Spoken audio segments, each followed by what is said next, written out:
President Erdogan wants to lower the election threshold from 10% to 5%, but why?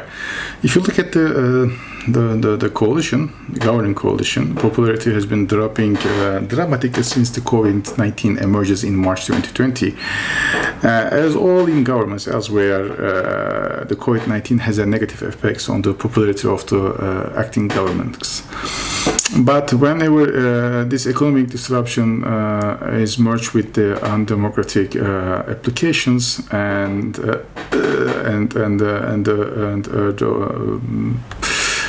other investigations that he neglects to start for on especially corruption charges related with his also administration, it really adds a challenge against him.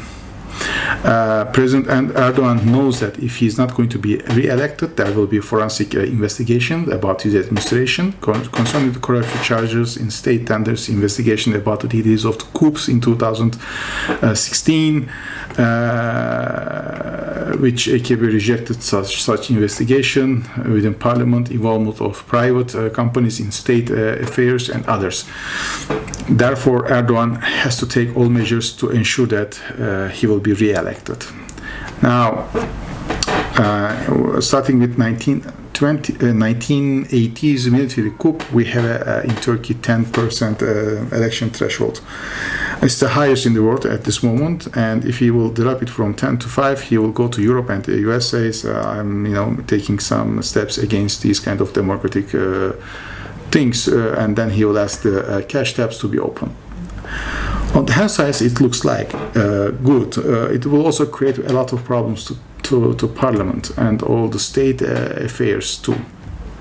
The success of the coalition, the AKP and the National Party coalition, depends on the majority that they have it in the parliament. If they are going to lose, or if any government is going to have this kind of, let's say, majority in the parliament, it has to now make more coalition or more agreements with the coalition members. And there will be now more parties in the parliament, which means that there will be more coalition members to consider.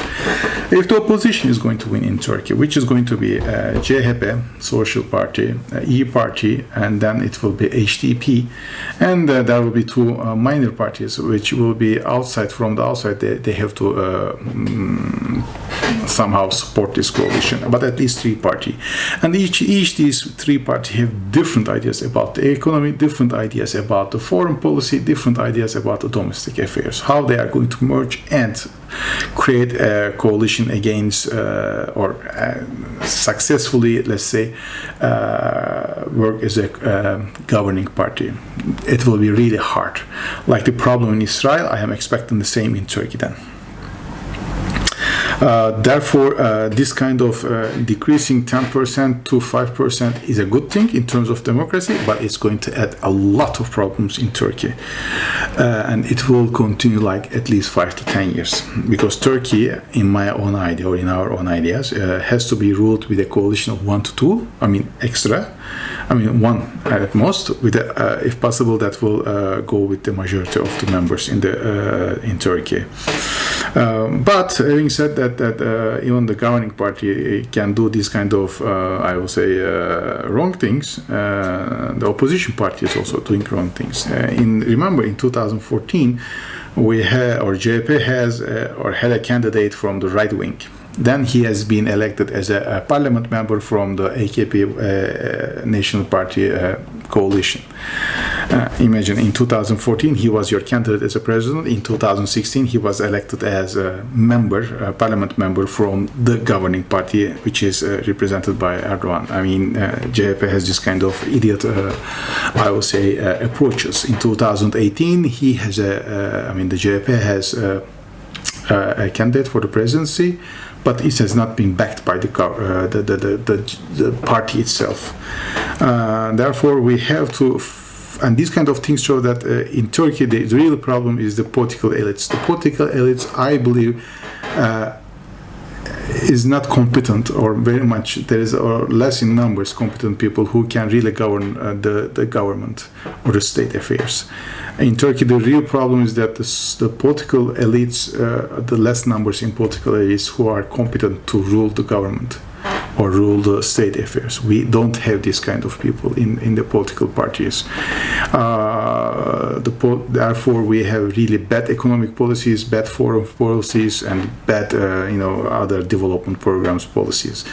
It's the lack of the people we have in the policy is causing these kind of problems. And unless we correct them, or we somehow let the programs to develop these kind of, I would say, talented people into, or attract them into the policy or the politics, Turkey will be doomed to stay wherever it is. And the real problem is this: the clever people in Turkey becomes doctors, judges, and so on and so forth, and all the idiots, I will say, becomes politicians.